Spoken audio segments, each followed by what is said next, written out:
Hello there friends, the new season starts in less than a week, so it's time to finalize the transfers and show everyone their new rosters. Cloud9, Team Liquid, Furia, Into the Breach and many more have announced their final fives. And that's basically what we're gonna talk about today, so without further ado, let's get straight to it. So I think we shall start with G2, as you know they have revealed their new roster a week ago, and we talked about this in the previous video, with Malbs replacing Nexa and Snax replacing Hooksy. The community reacted ambiguously to these replacements. If with Nexa it was quite understandable, then what was the point of changing one fine aged captain for another? An open question, but over time, some answers did come. For example, it turned out that originally there was supposed to be a captain swap, like Hooksy going to Gamer Legion and Snax going to G2, and that's basically all, but Giga Chat ended up abandoning that idea, so it was just a transfer, not a swap. Overdrive also said that Boomich could have been called into the lineup as well, but apparently because of all that past stuff around Monte, it didn't happen. And I'm honestly not really sure if Overdrive was joking, but who knows. Anyways guys, have you seen Boomich lately? He's a GQ model now, what a chad. And we've already talked about Perfecto in G2 in the previous video as well. He could have come to Anchor, but he just costs too much, about $500,000. Maybe it scared the management away. And just guys, imagine Perfecto and Boomich and Monte, but not in Cloud9, in G2. That would have been something. But alas, that's not likely to come true anymore and anyway. Also, according to the leaks, the lineup could have had Nitro, who again returned from Valorant to CS. But in my opinion, that would probably be not a good idea in real life for sure. Thorin suggested to take BlameF or Conflict, and it honestly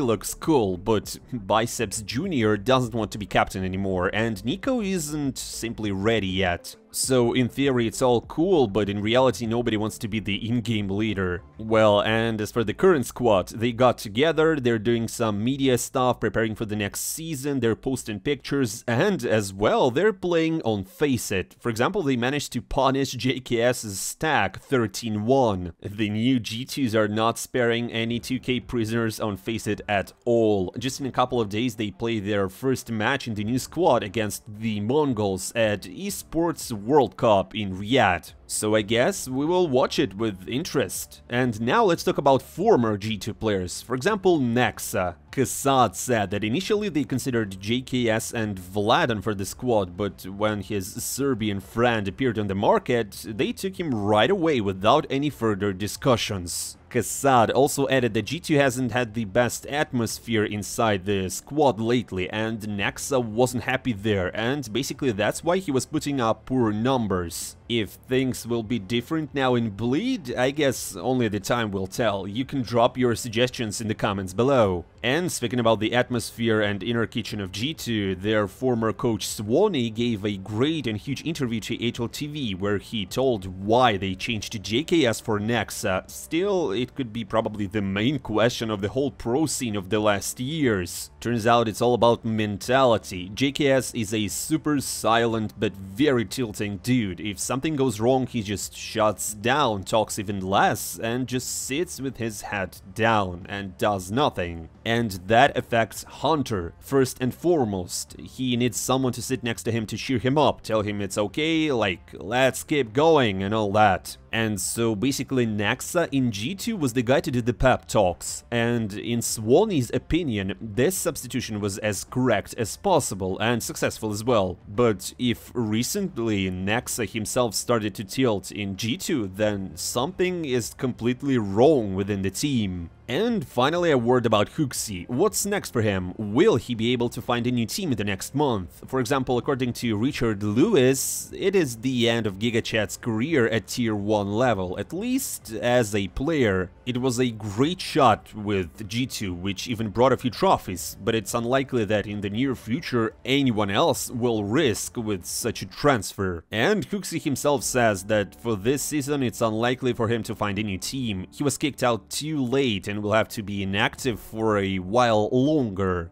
I mean, personally, I think he should have agreed to move to Gamer Legion to replace Snacks, if that was really the conversation. In the end, GL just got ZTR, he'll be the captain now. I don't really know what's in the store for Hooksy, my guys, and if you have any ideas, just drop them in the comments below. Probably his best shot was to go to Liquid in this off-season, but for some reason they decided to do some strange, really weird reshuffles. For Liquid, it all started with an insight from Overdrive. He wrote, "If you thought you'd seen the cringiest picks in CS history, wait for the announcement of Liquid's new lineup." Then he added, "plus Ultimate." I don't know who that is. Honestly, me neither. Some Polish guy from Illuminar and Ago, and this is the one to replace Cadian? There are rumors that this guy is even involved in some match fixing. Apparently this story with Rainwaker has taught Liquid absolutely nothing. And yeah, basically all these rumors have been confirmed once again. Yesterday Blast posted the lineups for their upcoming tournament, and Ultimate is listed for Team Liquid. Yeah, that's unexpected to say the least, but much more interesting who comes in place of Skulls, and it's JKS, the prodigal son who finally found a team. Congratulations, bro! Liquid have not officially announced anything yet, but maybe by the time I release the video they do. At the moment they only announced their new coach, Mither. He worked in Mouse and Apex before, so maybe something will work out. It's funny, but Twists will probably be the captain here, maybe Nav. I have no idea. I mean, I don't really understand Team Liquid. For Sniper, it's neither simple, nor some new star from Latin America, nor some face-it talent, but a Polish guy who doesn't have the best reputation and nobody knows him outside the tier 3 scene. And also, it's nice for JKS, of course, to find a team finally, but it's unlikely that this 5 will last long, to be honest. In short, it's all kinda nonsense. But anyways, my friends, it's not for nothing that they decided to go with this 5 to Blast. I mean, it's quite possible that these are just stand-ins. But, well, you kick Cadian for this? Okay, they should have just brought Nitro back, but instead he's gonna be the captain of Energy now. Just like the insiders said, it's a really good lineup, it's the new hope for North America. Guys, just hit the like button if you think that Nitro and Energy will be higher up Valve's rankings than all the other NA teams. By the way, a little more about Liquid. At one point there were rumors that Waro2K might join, all because he left Monte, and it was pretty unexpected.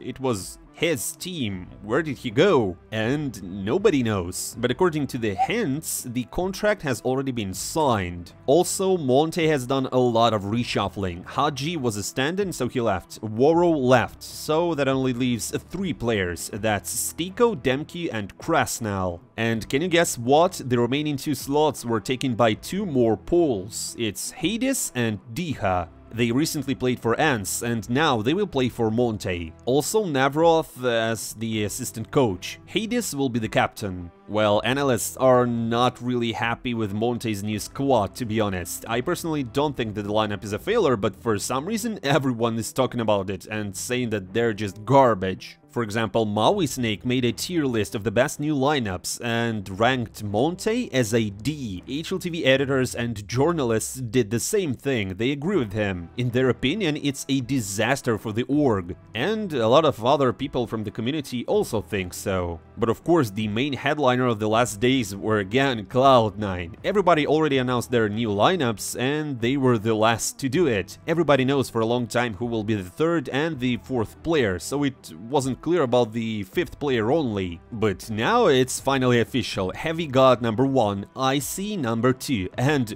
attention, enters number 3. Here it is, the new Cloud9 5. And it all started with a bait. Cloud9 just posted hi with 2 I's, which could basically mean Heavy God, enters, and Icy, which is obvious. And you know, all the constant rumors and leaked brag screenshots and all that. Anyways, people knew. Basically, Inters took a year and a half off, played for TSM, streamed, had a good rest, and now he's a Cloud9 player again, as if he never left. On the one hand, it looks kinda doubtful. On the other, it's probably the best that could be collected in the current reality for Cloud9. Naturally, if we take into account individuals, this squad loses to previous one. Perfecto is stronger than Inters, Shiro is stronger than Icy, Electronic is stronger than Heavy God, but now the previous players are gone, and this is probably the most working option from what was available on the market. Heavy God is a good rifler who dragged OG, but unfortunately did it mostly on the tier 2 scene. Inters spent the last year in TSM, also not the most powerful team. His rating was like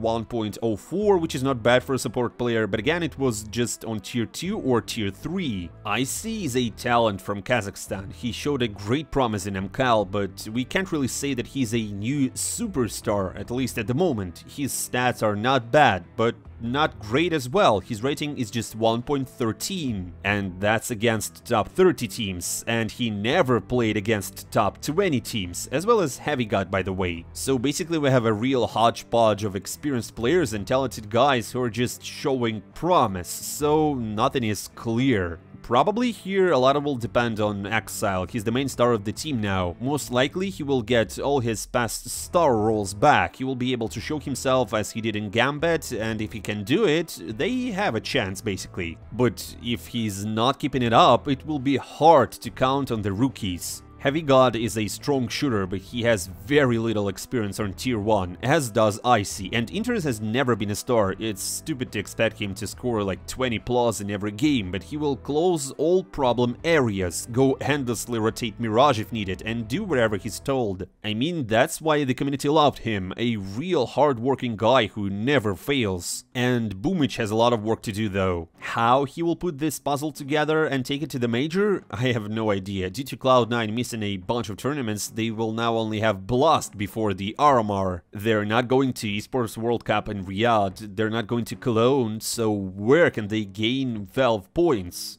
Unclear. Right now they're 29th, and the situation is kinda shaky. Here's what Maniac says. It's close to the best that they could do. When everyone escaped the sinking ship, Exile and Boomich looked really bad. They had to take the risk and find a couple of young talents. While Sponge reckons Heavy God will make the difference. He's a very strong player and will help Cloud9 get off their knees. HLTV's editor-in-chief, on the other hand, says that Cloud9 won't even make it to the major. Maui Snake is not happy either. I don't get why Cloud9 choose Inters over Perfecto. Perfecto is just better. To me it's weird, because if Perfecto was in the lineup, their ceiling would depend only on how good he personally is. Well, and according to Overdrive, many strong players simply refused Cloud9, didn't even want to test, like Klax, Shalface, Zorte, MagnoJazz, Artfrost, and others. Some of them because of Boomich, apparently for personal reasons. But Overdrive also said that Hooch assembled the best lineup possible, and now this 5 will be on par with Bad Boom, Amkal, and Pari Vision. Honestly, not the brightest forecast, considering that earlier we put Cloud9 on the level of FaZe Clan, Team Spirit, and Vitality, but now it's closer to tier 2. Although, on the other hand, who knows how it will turn out. When NAVI were putting together their new roster a year ago,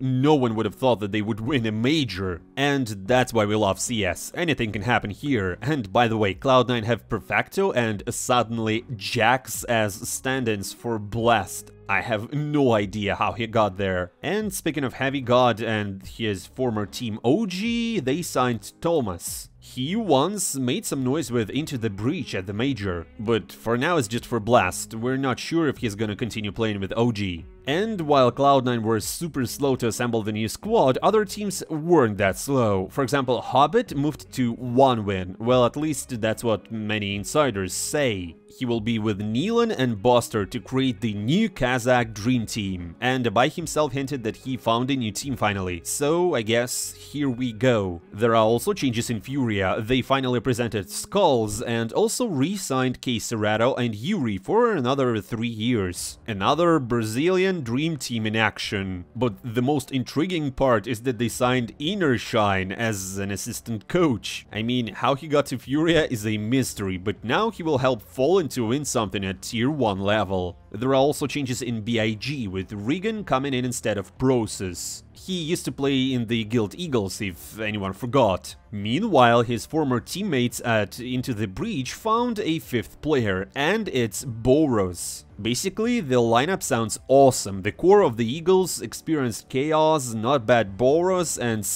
Smuya? I mean, okay, but this guy could be the reason why it falls apart soon. But anyways, I'd love to see Into the Breach at next tournaments and at a major. Reportedly, they were negotiating with BlameF, Config, JKS, Regan, Diha, and Samda Young, but for various reasons it didn't work out, mostly because of money. This is the end of the transfer window, my friends. Of course, a lot can still happen, but not with the best teams, because the rosters have been locked. It's a pity that there were not so many huge transfers, and most of the squads just turned out to be weird and odd, although I thought it would be like super hyping. And still, we've got Hooksy, Free, as well as Cadian, and hell, Simple. Does this leave Sasha without a second major in a row? I personally tend to believe it, but here's for example what Thorin thinks. The take, but okay. Then he says why Katie I know, when he plays. I know, exactly. So here's my hot take, and I actually think this is a fucking flamethrower. Are you ready? The hot take is this sentence. By the time the Shanghai Major arrives, Simple will be in NAVI. Because here's why. That's a hot take. That's a fucking hot take. One, they've already said they're not changing the roster. Two, they're all saying in interviews, like, oh, every reason under the sun except that they need a roster move. Like, it was like, oh, it's all fans hating on me. And then, like, you know, fucking JL, like, ah, that's my motivation. And, you know, Valve didn't put that, like, 17 pixel fucking thing inside the thing or whatever. So basically, I think essentially, if you look at all the excuses, I think they're actually in denial, this team. So what I actually think will happen, for real, it's just the results in the server will just force them into a position where by the time the major's coming up, and there's 1 or 2 events left, because by the way, if you go look up, obviously, if people don't know, the major is right towards the end of the year, it's in like November or whatever, right? Yeah. If you look how many events there are in the calendar, there's still going to be quite a lot of tournaments, like, especially by the way for NAVI, obviously a partner team and all the region, like they're going to be playing quite a lot of tournaments, and I think what will happen is this. I think there's no way they make a change. I believe them initially. They'll stick with this lineup, but here's what will happen. However, in the community, few people believe in Simple's return. He wasn't even signed by Liquid. Some guy from Poland, all due respect, was called. And it's still not clear what will happen to Sasha next. Top teams have held reshuffles. Closed calls for the major are beginning in August. If he's not signed like now, the chances of a quick transfer are minimal. So Thorin's theory of him staying with Navi and playing with Navi at Shanghai seems realistic? For now, Sasha is just chilling, riding his scooter around Poland, and it seems that he's not really worried about his return. That's all for today, my friends. I just wanted to say that Esports World Cup is starting real soon, and we're gonna try to cover it as much as possible. And personally, I just want to say thank you so much for watching the videos. It really warms my heart when I read all your comments, when I see you liking and following the channel, so thank you very much again. And as always, I'm not saying goodbye for a long time. See you soon.